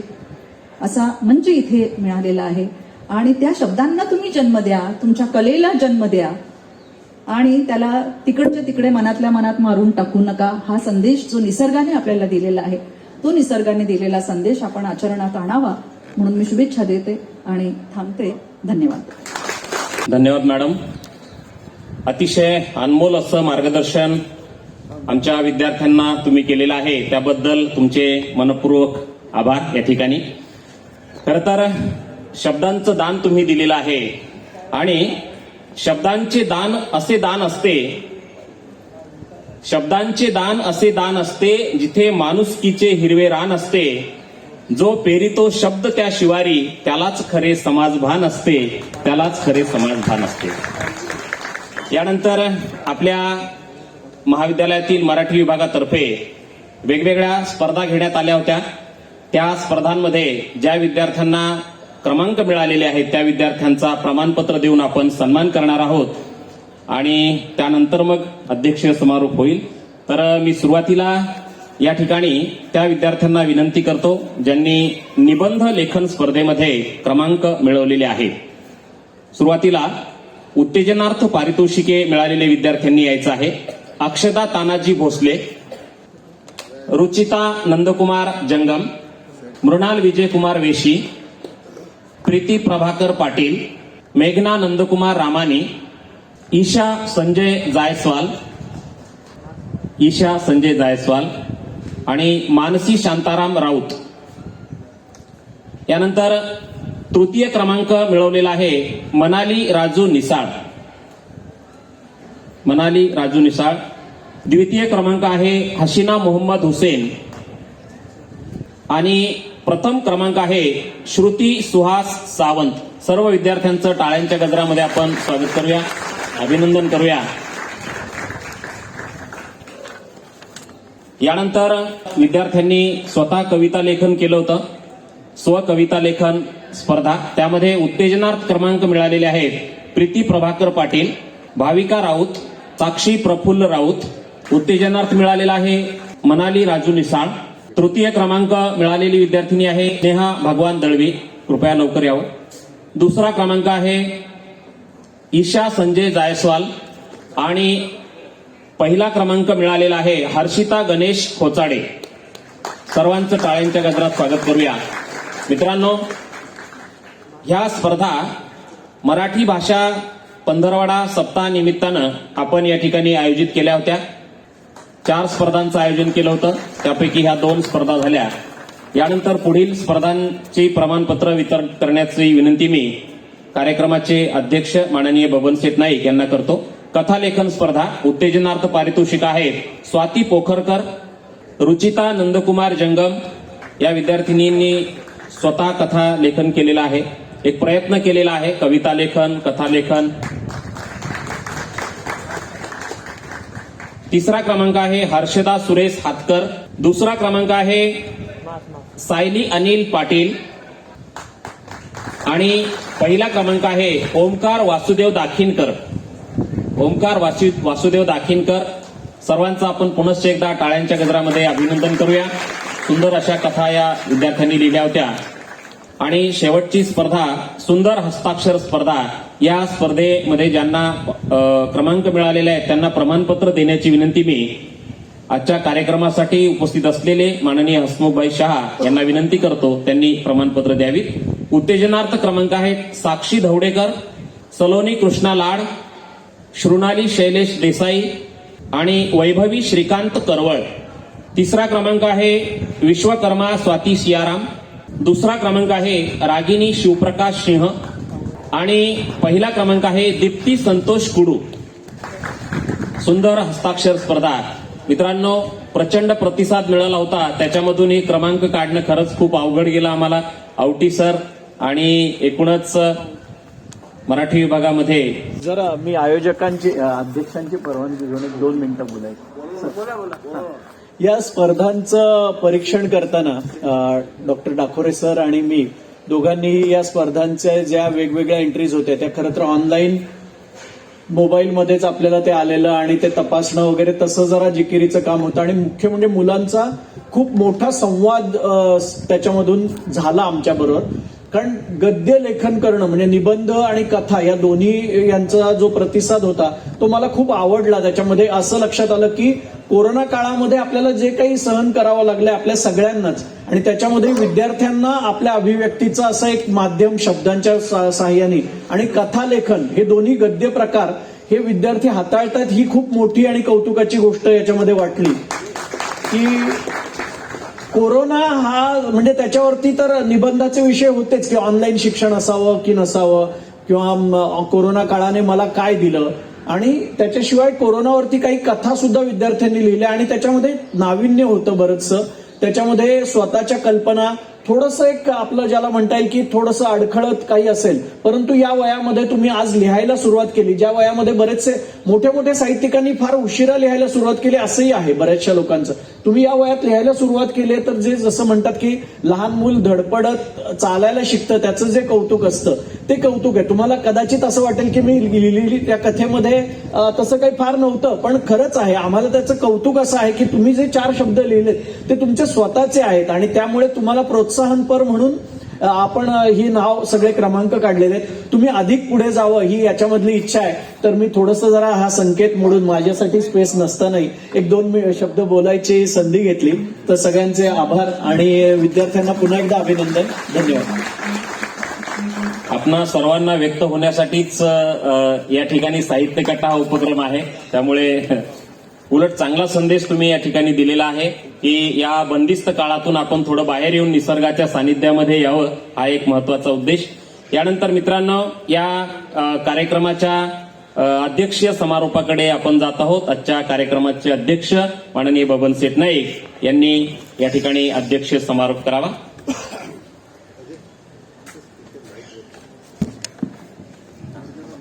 आजच्या आपल्या कार्यक्रमाच्या उद्घाटक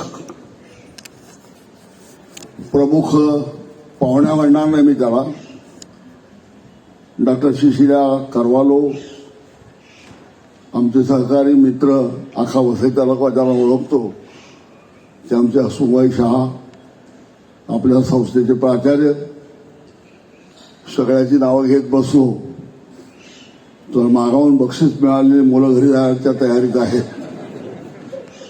त्याची मी प्राध्यापक नसलो तरी ही मला कल्पना आहे, समाज सभेमध्ये अनेक ठिकाणी जातो म्हणून. ज्यांच्या कल्पनेने प्राचार्य झाल्यानंतर प्रथमच एखाद्या चांगल्या गोष्टीचं उदाहरण करायला मिळावं, याला भाग्य असावं लागतं. आणि ते भाग्य मराठी भाषा दिनाच्या आदल्या दिवशी मिळावं असे आपले उबाळे सर. खरं म्हणजे शिशिरा कारवालो यांनी अतिशय सहज संवाद साधलाय तुमच्याबरोबर, चांगलं भाषण केलंय. त्यांना आज काय वाटत असेल, बाईला घर आणि घरापेक्षा माहेर जास्त जवळचं असते. तेव्हा या कॉलेजमध्ये शिकत होत्या, विद्यार्थी होत्या, त्यामुळे मॅडम तुम्हाला पुरस्कार किती जरी मिळाले तरी हा माहेरचा पुरस्कार हा सगळ्यात मोठा पुरस्कार आहे. आणि आता त्यांना पण बरं वाटतंय, तुम्हाला पण मुली असतील त्यांना नक्कीच बरं वाटेल. त्यांना हा माहेरचा पुरस्कार मिळाला असं मी तरी मानतो.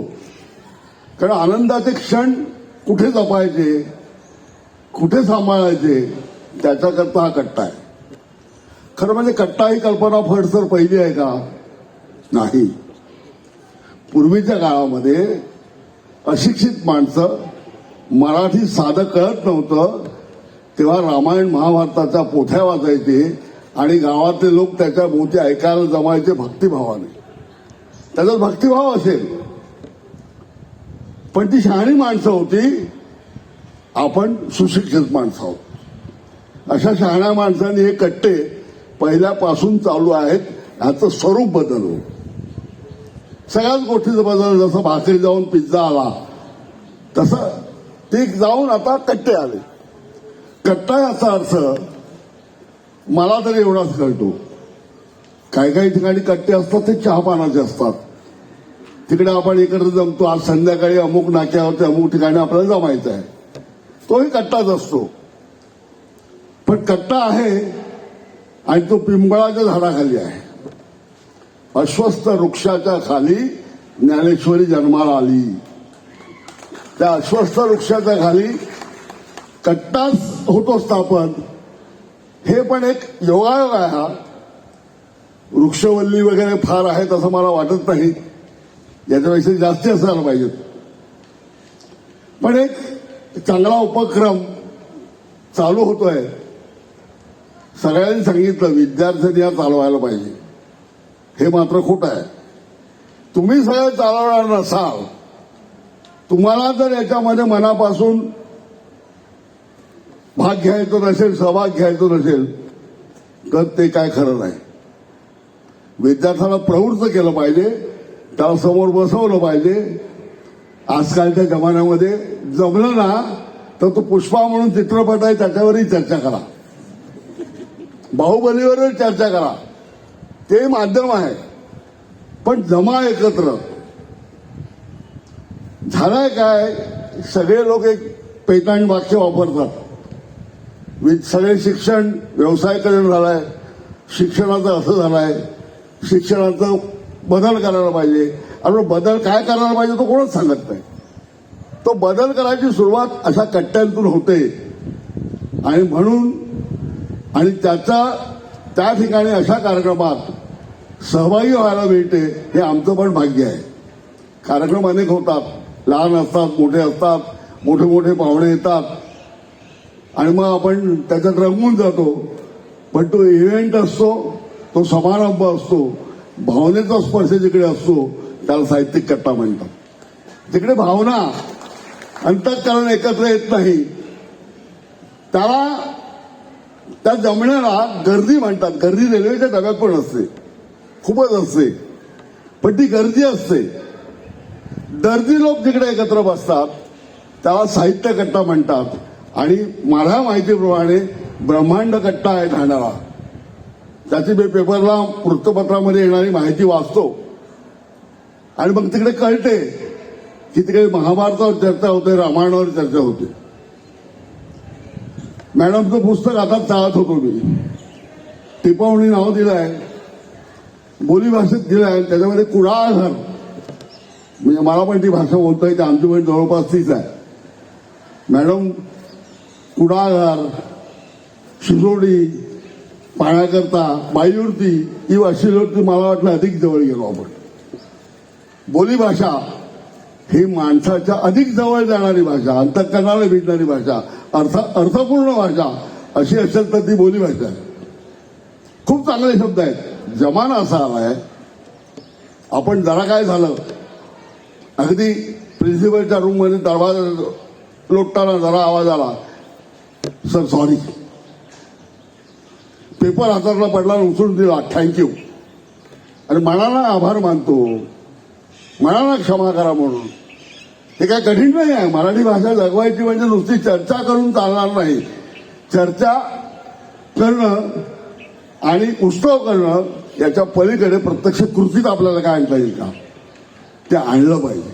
आणि ते आणण्याकरता असे कार्यक्रम, अशी योजना, मुळात आपल्या अध्यक्षांनी काल सांगितलं, अगदी ठासून सांगितलं की मला विद्यार्थी तिकडे सामील झालेले दिसले पाहिजे.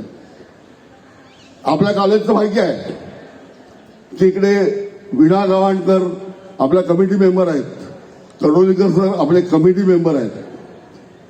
त्याने खूप पुस्तकं लिहिली आहेत, अनेक उल्लेख करता येते त्या पुस्तकातले. त्या सर्वांचा विचार करता आपण काही घेणार आहोत की नाही. हे सगळे नामवंत मंडळी या कॉलेजमध्ये शिकली, मोठी झाली. मी यांना पहिली कल्पना दिली होती की आजच्या कार्यक्रमाला आपल्या मराठी विषयाचे जेवढे जेवढे मागचे शिक्षक निवृत्त झाले आहेत ते जर इकडे असले तर त्यांना इकडे बोलवा. झालंय काय, टीचर रूममध्ये चर्चा करणं निघालं आणि इकडे येऊन चर्चा करणं निघालं. आपण सगळी मंडळी, माझ्यापासून सगळे प्रतिक्रियावादी आहोत. काय घडलं बस मला माहित आहे. पहिलं गंभीरपणे दखलच घ्यायची नाही, नाही तर प्रतिक्रिया द्यायची. फडसर आणि डाकोरे सर पाहून घेतील, आपल्याला काय करायचं. असं नाही, आपल्या सगळ्यांचं आहे असं जेव्हा भावना होते तेव्हा काहीतरी निर्माण होते.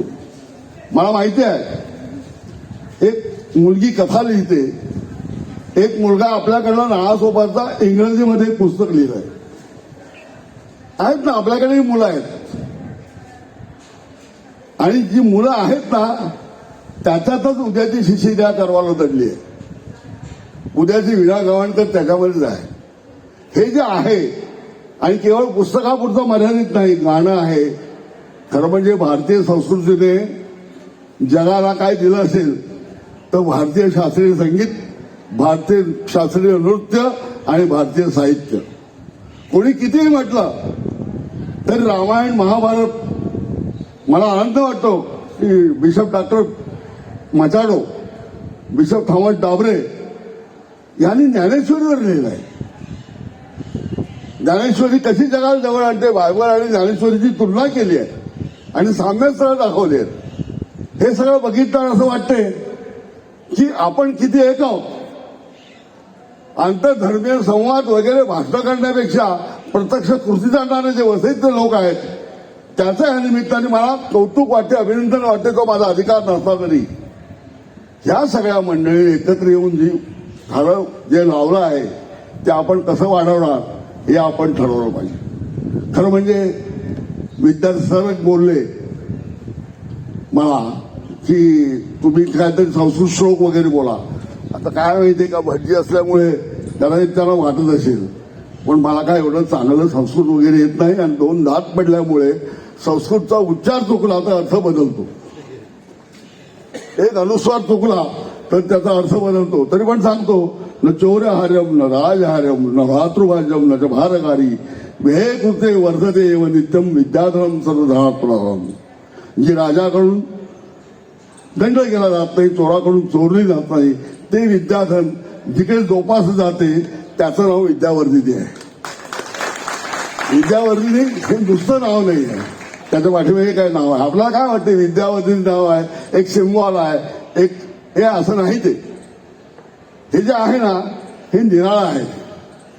प्रत्यक्ष ते अंमलात आलं पाहिजे. मॅडम, तुमच्यासारख्या म्हणजे तुम्ही आज पारितोषिकं एवढी मिळाली आहेत की पुस्तकापेक्षा जास्ती पारितोषिकं आहेत असं मला तरी वाटतं. मला तुमचं अभिनंदन मी अगोदरच बोललो. पारितोषिकाच्या बाबतीत पुष्पराजाचं एक वाक्य आहे, हा नुसताच पिसारा असं त्यांनी ज्ञानपीठ मिळाल्यावर सांगितलं होतं. तुमच्या बाबतीमध्ये पारितोषिक हे आमच्यासारख्याला म्हणजे तुम्हाला जेव्हा पारितोषिक मिळालं तेव्हा ते मला मिळालं असं मला वाटलं, कारण आम्ही उठून वसई करतो. आणि दुसऱ्याच्या आनंदात सहभागी होणं याच्याकरता हे कट्टे वगैरे आहे, तो सगळं जीवनच त्याच्याकरता आहे. जीवनाचा नेमका आपण अर्थ काय लावला आहे की अर्थार्जन हे आवश्यकच आहे, पगार आवश्यक आहे, पोट भरणं आवश्यक आहे, थोडीफार चैनी आवश्यक आहे, पण जगण्याला त्याच्या पलीकडे एक अर्थ आहे. तो आध्यात्मिक आहे, तो साहित्यिक आहे, तो कलाविषयक आहे. हा पलीकडचा अर्थ जिकडे व्यक्त होतो त्यालाही साहित्य कट्टा म्हणतात. नाही तर मग आपण नुसत्याच गप्पा मारू शकतो ना. गप्पा मारणं हा न्याय विषय आहे, तो मारतातच. हल्ली काय झालंय, मला वाटतं थोड्या दिवसांनी लोक गप्पा मारण्याकरता पण पैसे घेतील की आज आपल्याला गप्पा मारायच्या संध्याकाळी जाऊन बसू. आणि गप्पा काय मारायच्या तर ते मी आता सगळं सांगत नाही, ते सांगण्यासारखं पण नाही. अशा वातावरणामध्ये संवेदना हरवत चालल्या आहेत. माणूस कुठेतरी लांब जात चाललाय, माणूस माणसापासून लांब होतो आहे. अशा वेळेला कोणीतरी व्यक्ता येतो आणि रवींद्रनाथ टागोरापासून आपल्याला विद्यावर्धिनीपर्यंत घेऊन जातो. मॅडम, त्याकरता तुमचं अभिनंदन. मला आठवण आहे, पु ल देशपांडेंनी रवींद्रनाथ संगीतावरती चांगलं पुस्तक लिहिलं आहे. मला माझी स्मरणशक्ती आता थोडी कमी झाली आणि नेमकं शब्द आठवत नाही, आणि प्राध्यापकासमोर बोलताना मागावून टीका होते म्हणून मला माहित आहे. तरी पण त्यांनी एक वर्णन केलंय. शांतिनिकेतनमध्ये सन्मानपत्र देताना तिकडच्या झाडाची जी मोठी मोठी पानं सूचीपूर्ण वृक्षाची त्या पानावर लिहून दिलं आहे आणि त्याचं पु ल देशपांडेने अतिशय सुरेख वर्णन केलंय. मानपत्र कसं द्यायचं, सन्मानपत्र कसं द्यायचं, पदवीदान समारंभात काय द्यायचं, झाडाखाली शिक्षण. एक गुरुग्रही जेव्हा जात होते शिक्षक विद्यार्थी, भगवान श्रीकृष्णाने सुद्धा सांदीपनीच्या आश्रमामध्येच जाऊन शिक्षण घेतलं. आणि कसल्या जातीच्या गोष्टी करता व्यास मांडलिके कोळी समाजाचे होते, ज्याचं व्यासोत्सिष्टम जगत सर्वम असं म्हणतात. त्यांचं जात समाज वगैरे या गोष्टी नंतर सोयी करता स्वार्थाकरता आणल्या गेल्या. सगळा भारतीय समाज, भारतीय संस्कृती जगाला एकतेचा संदेश देणारी संस्कृती. या संस्कृतीने आम्ही कदाचित जागतिक महासत्ता नसू, कदाचित आमच्याकडे शस्त्र नसतील, पण आमच्याकडे माणुसकी आहे, मानवता आहे, संस्कृती आहे, दुसऱ्याला आपलं म्हणण्याची वृत्ती आहे. हे सर्वात महत्वाचं आहे आणि ते आपल्या देशात आहे. आणि आपला वसई तालुका हा त्याकरता मी अत्यंत, आपण सगळे भाग्यवान आहोत की आपण वसई तालुक्यात राहतो. इकडे सर्व जाती धर्माच्या लोकांचं कौतुक केलं जाते. कोणी आंबेडकरांवर प्रबंध लिहिलाय, कोणी कविता लिहिल्या आहेत, कोणी बोलीभाषेत लिहिलाय, कशा कशात लिहिलाय. आमचे फ्रान्सिस अर्नाळते त्यांनी असे गुरु म्हणजे सगळ्या शिक्षकावर लिहिलंय. बनसोडे कविता संग्रह प्रसिद्ध, त्यांनाही बक्षिसं मिळाली आहेत.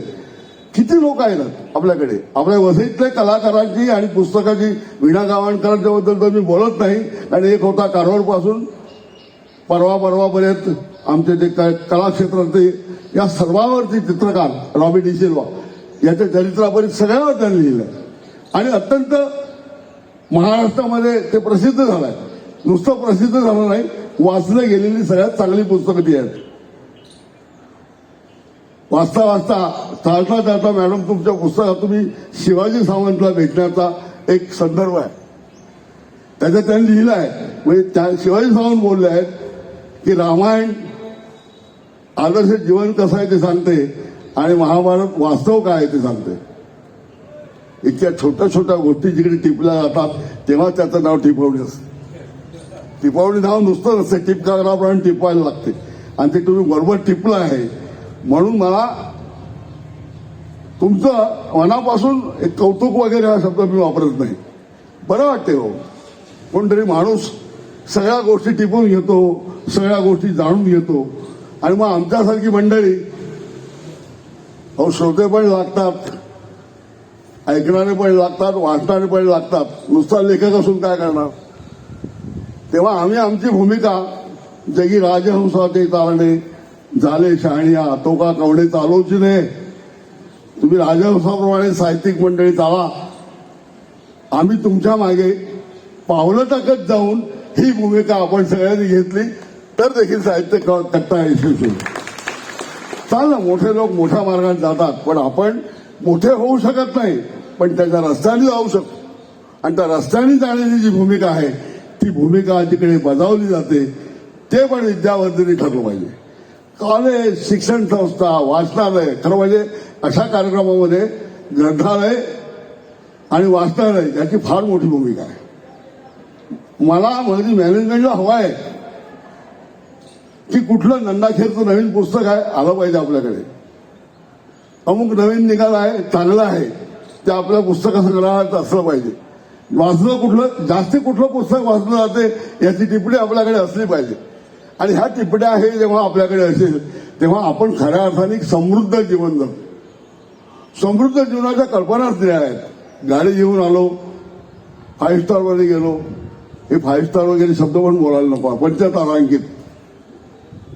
हे सगळं एक आभास आहे. तुम्ही म्हणता ना ऑनलाईन, ते सगळं ऑनलाईन जीवन आहे. ऑफलाईन जीवन हे आहे की जिकडे खरं म्हणजे मराठी भाषा मॅडम टिकवली असेल ना तर वारकरी लोकांनी. शेकडो अभंग तोंडपाठ आहेत अशिक्षित माणसावर. रस्त्यात जाता जाता बोलत बोलत जातात, जात नाही त्या अभंगातल्या अर्थासह जगतात. हा जो असंख्य ग्रामीण भागातला समाज आहे, बोलीभाषा जाणतो, त्यांनी मराठी भाषेवरती फार मोठे उपकार केले. अरे अतिसामान्य, परवा मी कौशिकवाडीला गेलो. 125 वर्षाचं भजनी मंडळ आहे. अभंगाचं वर्णन पुन्हा उल्लेख आला उद्या कुसुमाग्रहाची नावाने मराठी भाषा दिली म्हणून त्याने अभंगाचं वर्णन केलं आहे. रत्ननदीचं अभंग, ओळी अमृताची सखी, चारी वर्णात फिरे सरस्वतीची पालखी. भाषेचं वर्णन तरी किती असावं, किती शब्दात, म्हणजे नेमकं टोक कसं गाठावं भाषेच्या याचं. शेवटचं ह्याच्या पलीकडे काही लिहू शकतो का कोण तुम्ही? हा फायनल शब्द आहे, हा अंतिम शब्द आहे.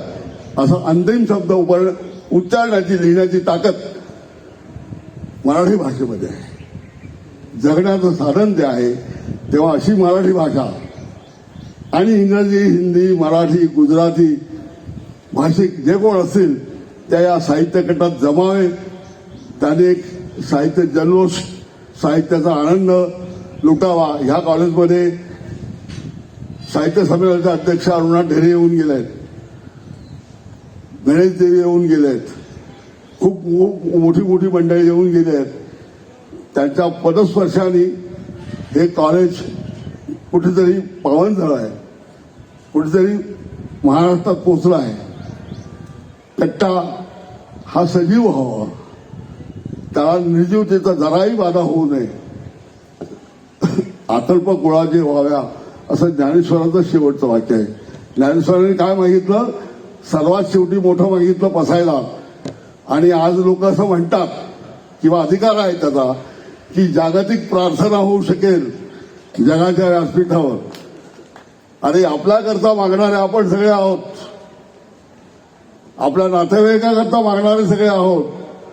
पण समाजाने एकेकाळी झिडकारलेला माणूस 800,000 वर्षानंतर देखील लोकांच्या तोंडात रुळतो.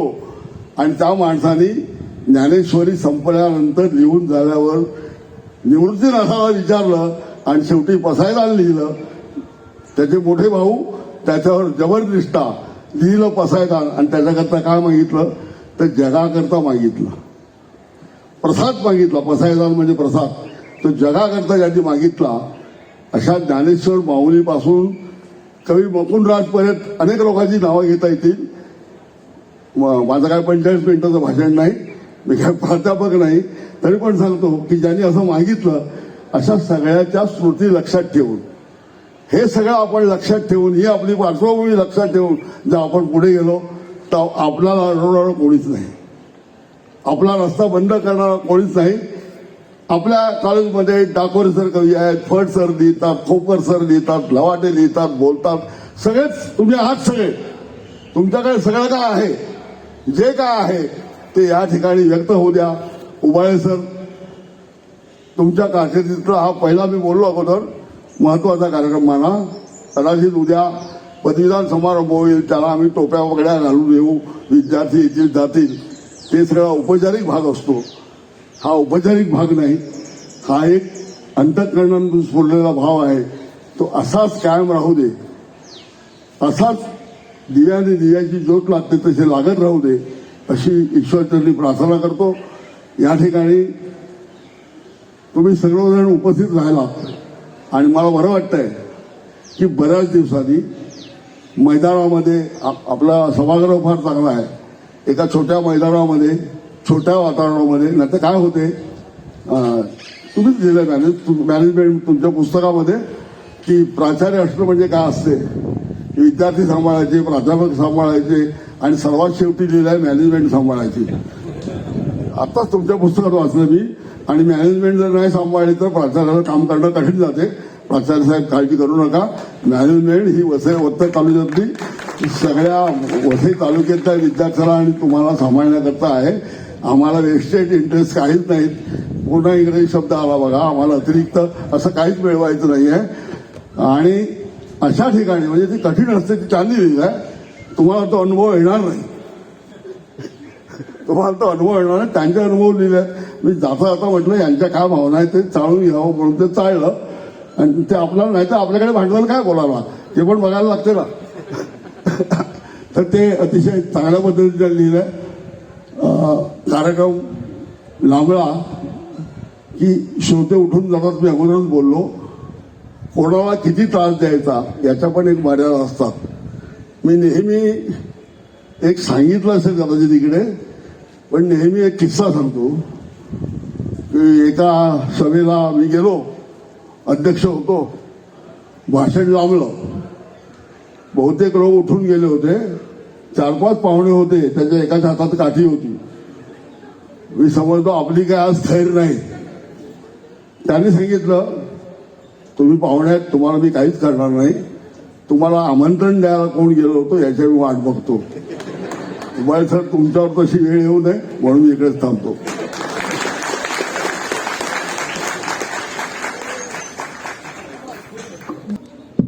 घाबरू नका, भाषण करणार नाही आहे.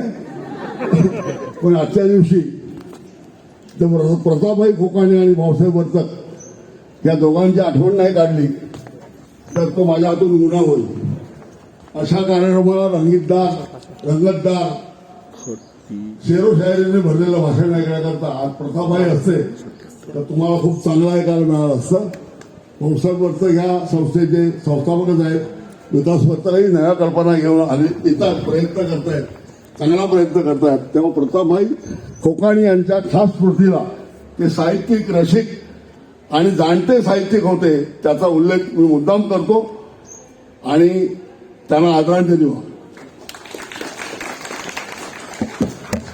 धन्यवाद सर. कार्यक्रमाच्या समारोपाकडे आपण जात आहोत. तत्पूर्वी या ठिकाणी उपस्थित असलेले काही मान्यवर त्यांचा सन्मान आपण करणार आहोत. या ठिकाणी विचार मंचावर उपस्थित असलेले हिंदीचे विभाग प्रमुख डॉक्टर मोटघरे सरांचं पुष्प देऊन स्वागत करण्याची विनंती मी आजच्या कार्यक्रमाचे अध्यक्ष माननीय बबनसेठ नाईक यांना करतो. त्याचबरोबर इंग्रजीच्या विभाग प्रमुख डॉक्टर दीपा कत्रे मॅडम यांचंही पुष्प देऊन स्वागत करण्याची विनंती मी अध्यक्षांना करतो. या कार्यक्रमासाठी उपस्थित असलेले आपल्या कनिष्ठ महाविद्यालयाचे उपप्राचार्य माननीय गोविंद शिंदे सरांना विनंती करतो त्यांनी यावं. त्यांचाही पुष्प देऊन अध्यक्षांच्या हस्ते आपण सन्मान करीत आहोत. मराठीतील एक सुप्रसिद्ध कथालेखक आपल्या कनिष्ठ महाविद्यालयातील प्राध्यापक माननीय आत्माराम गोडबोले सर या ठिकाणी उपस्थित आहेत. त्यांचं स्वागत करण्याची विनंती मी अध्यक्षांना करतो. संगर आणि सूर्यस्तूप असे दोन त्यांचे कथासंग्रह प्रसिद्ध आहेत. अभ्यासक्रमातही त्यांचे कथासंग्रह लागलेले आहेत. या ठिकाणी माननीय होनपारके सर उपस्थित आहेत. त्यांचंही पुष्प देऊन स्वागत करण्याची विनंती मी अध्यक्षांना करतो. राज्यशास्त्राचे प्राध्यापक माननीय नितीन कुमार बांगर सरांचंही पुष्प देऊन स्वागत करावं. कनिष्ठ महाविद्यालयातील इंग्रजीचे प्राध्यापक माननीय कैलास जाधव सर आहेत. त्यांचंही पुष्प देऊन स्वागत करावं. इंग्रजीचे प्राध्यापक माननीय बनसोडे सरांचंही स्वागत पुष्प देऊन करावं. सुंदर असा परिचय ज्यांनी करून दिला ते माननीय श्रीराम डोंगरे सरांचंही पुष्प देऊन स्वागत करावं. शैलेश औटी सरांचंही पुष्प देऊन स्वागत करावं. धन्यवाद सर. खरं तर भट सर, डाकोरे सर आणि यांना पण यजमान कोण नाही. या ठिकाणी माननीय झाडे सर उपस्थित आहेत. त्यांचं पुष्प देऊन स्वागत करावं. यानंतर या कार्यक्रमाला उपस्थित सर्वांचे आभार मानण्यासाठी मी विनंती करतोय. इंग्रजीचे प्राध्यापक माननीय डॉक्टर विजयानंद बनसोडे सर यांनी आभार मानावे. तत्पूर्वी एक सूचना अशी आहे की उद्या 27 फेब्रुवारी मराठीतील सुप्रसिद्ध कवी कुसुमाग्रज यांचा जन्मदिन मराठी भाषा दिन म्हणून आपण साजरा करतो. उद्या आपल्या महाविद्यालयातर्फे सुद्धा ऑनलाईन माध्यमातून तो या ठिकाणी साजरा होणार आहे. तेव्हा ग्रुपवर तुम्हाला लिंक येईल. त्या लिंकच्या माध्यमातून तुम्ही सर्वांनी कार्यक्रमाचा आनंद घ्यावा. Good morning. We are at the last stage of this program. Myself, Vijayanand Bansode, here to express vote of thanks. To be or not to be, that is the question. This famous statement has made by William Shakespeare 400 years ago. But still, this particular statement is relevant even in 21st century in form of different binaries. And therefore, in today's function, I feel this kind of program will be one of the milestones in the history of Varta College, which will bring necessary changes in the thinking process of students in the direction of creation of literature. And we will able to cherish the universal principles of life through this Sahitya Katta. On this occasion, I would like to express a deep sense of gratitude to our today's chairperson, Sri Baban Seth Naikji, Vice President of the Vidyavardhani Institutions, who chaired today's function, and one must deserve special mention, who is a all-round personality. He is always there to express words of advice. Thank you, sir, for your graceful presence in today's function. I must acknowledge renowned literary personality, academician, and administrator, Dr. Cecilia Carvalho, Madam, for being present at today's function, and you shared your insightful thought as a chief guest and motivated our students. I'm sure, ma'am, this kata will helpful to understand all the principal values of literature, and we will grown up in this particular domain. I would like to express sincere thanks Sri Hashmukh Bhai Shah, Treasurer of Vidyavardhani Institutions, for bringing presence this particular program. I must thank dynamic and young principal Dr. Arvind Ubale, under whose guidance this idea of Sahitya Katta has come into existence. This initiative will provide an open platform for all student artists, writers, poets, and most importantly, would be pillar of this beautiful nation. Thank you, Ubale sir. I must mention two administrative wings who are always there to shape the programs in a concrete way. Thank you, Vice Principal Dr. Anil Kumar Selke sir, Vice Principal Janki Sagao ma'am for your logistical support for this program. I must convey greetings and thanks to Dr. Deepam Rudreshwar Katre ma'am, the head Department of English, Dr. Gautam Modgare sir, the head Department of Hindi, Dr. Shatrughan Ferd, who is the coordinator of this Sahitya Katta, and the head Department of Marathi. Thank you, sir. I express sincere thanks, Registrar of our college, Dilip Vartak sir, for your valuable support for making this function successful. I must underline the efforts taken by Rajesh Garel, our former student who beautifully decorated this Sahitya Katta by indigenous Warli painting. Thank you, Rajesh. I must appreciate the efforts taken by NSS volunteers. Thank you all student volunteers. Thank you Program Officer Professor Sudhir Indane sir.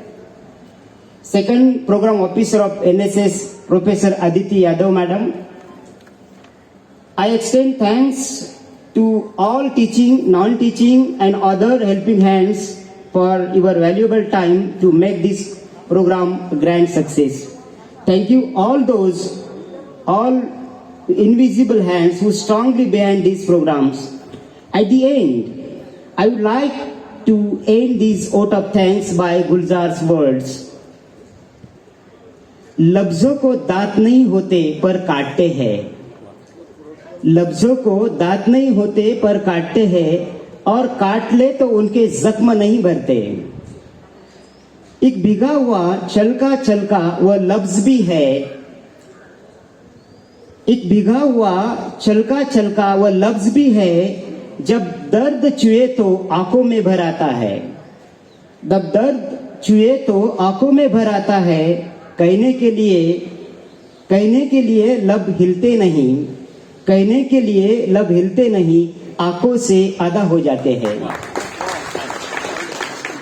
With the permission of the chair, I declare this program is over. Thank you.